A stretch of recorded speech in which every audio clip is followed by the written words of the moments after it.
안녕하십니까. 조갑시TV 시청자 여러분, 저는 조갑시닷컴의 조세별입니다. 오늘은 2019년 10월 31일 밤 11시 50분을 가리키고 있습니다. 네, 조금 전에 조국 씨의 동생 조건 씨가 두 번째 구속영장 청구 만에 결국 구속 수감이 됐습니다.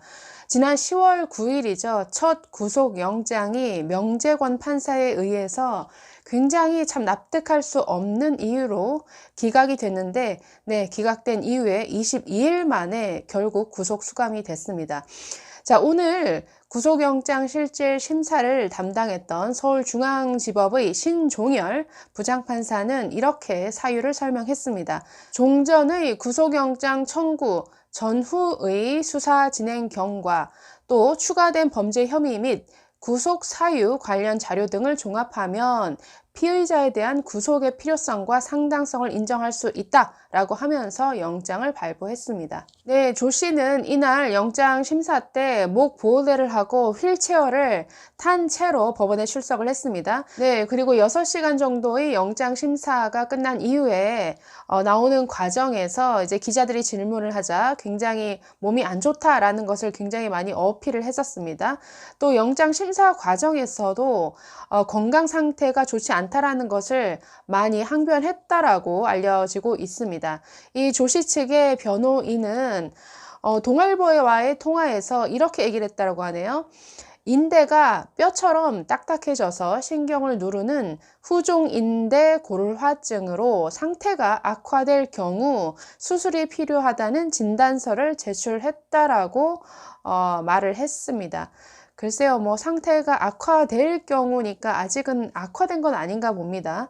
그리고 지난 10월 9일 첫 번째 구속영장이 청구되기 전에 디스크로 인해서 수술을 받아야 된다라고 하면서 굉장히 병원을 찾아가서 수술을 해달라고 요청을 했다라고 하는데, 수술에는 성공하지 못한 것 같습니다. 그리고 지난 10월 8일 첫 번째 구속영장 청구가 돼서 실질 심사를 하기 전에 이 조건 씨는 10월 6일 부산에 있는 모 상가에서 넘어지는 바람에 허리를 크게 다쳐서 디스크가 악화가 됐다. 그래서 수술을 받아야 한다. 그러니 영장 실질 심사를 연기해 달라라고 법원에 신청했다가 결국 검찰에 의해서 강제 구인되어 온 바가 있습니다. 자, 당시에도 수술을 받을 정도로 악화되었다라고 했지만 그 사람이 주장하는 그 상가에서의 CCTV를 TV조선이 입수해서 공개를 했죠. 그 화면을 보면 아주 전혀 넘어진 흔적은 찾아볼 수 없고, 그 상가에 들어가서 나올 때까지 아주 쌩쌩하게 잘 걸어 다니는, 그리고 차량에서 물건을 꺼내고 넣고 하는 과정에서 허리를 숙이고 펴고 전혀 문제없이 아주 잘 걸어 다니는 이런 모습을 확인할 수 있었습니다. 그렇기 때문에 조건 씨는 지금 환자 코스프레를 하는 것이 아니냐, 나이롱 환자 아니냐, 저 사람의 말을 믿을 수 없다라고 하는 이러한 시각이 굉장히 팽배했습니다. 지난 10월 9일자에 명재권 판사가 구속영장을 기각하면서 이 조건 씨의 건강 상태를 굉장한 고려사항으로 적시를 했었기 때문에 이번에 검찰 관계자도 건강 상태를 검증할 수 있는 객관적인 자료를 판사에게 제출하면서 구속이 필요하다라고 굉장히 강변했다라고 합니다. 지난 10월 9일 명재권 판사는 굉장히 참 납득하기 어려운 이유로 영장을 기각을 했었죠. 영장 심사까지 포기한 사람에게 영장 기각이 된 것은 참 극히 드문 일이었습니다. 검찰은 보강 조사를 거쳐서 이번 구속영장 청구 때는 범죄 혐의를 추가했습니다.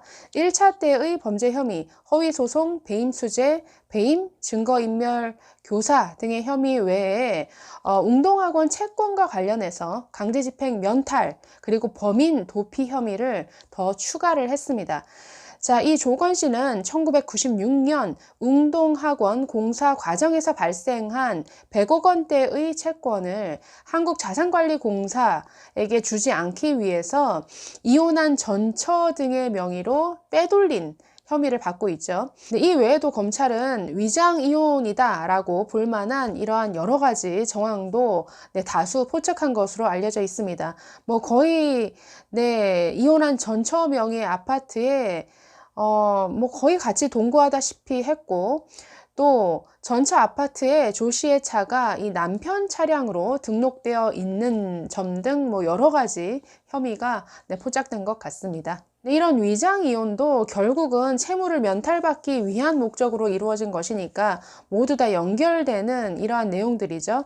자, 이뿐 아니라 자, 웅동중학교 교사 채용 비리와 관련해서 공범들을 해외로 도피시킨 혐의를 추가를 했습니다. 이 조건 씨는 웅동중학교 교사 그 채용 대가로 금품을 수수한 행위에 대해서는 일부 인정했다라고 합니다. 자, 그런데 뭐 자신이 주도한 일은 아니다라고 이렇게 부인을 하고 있죠.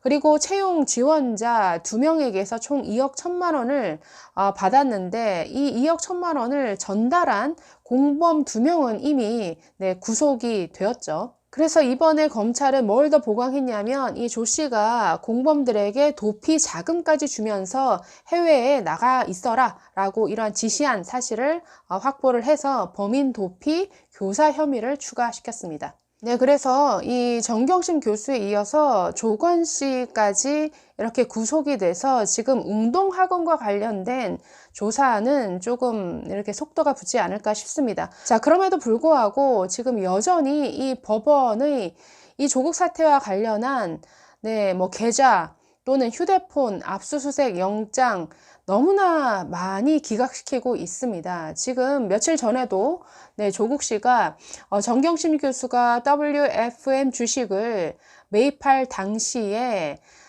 조국 씨가 청와대 근처 ATM기를 이용해서 정경심 교수 계좌로 5천만 원을 송금한 사실이 언론에 의해서 보도가 됐었죠.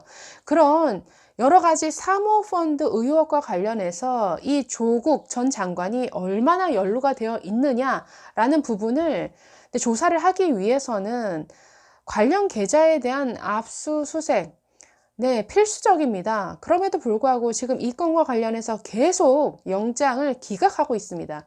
그래서 지금 사실상 이번 주로 예상이 되었던 이 조국 전 장관에 대한 소환도 계속 미루어지고 있습니다. 그래서 오늘 조건 씨는 구속이 됐지만 여전히 법원의 영장 기각으로 인해서 이 조국의 특히 사모펀드와 관련한 수사에는 굉장한 어려움을 겪고 있다.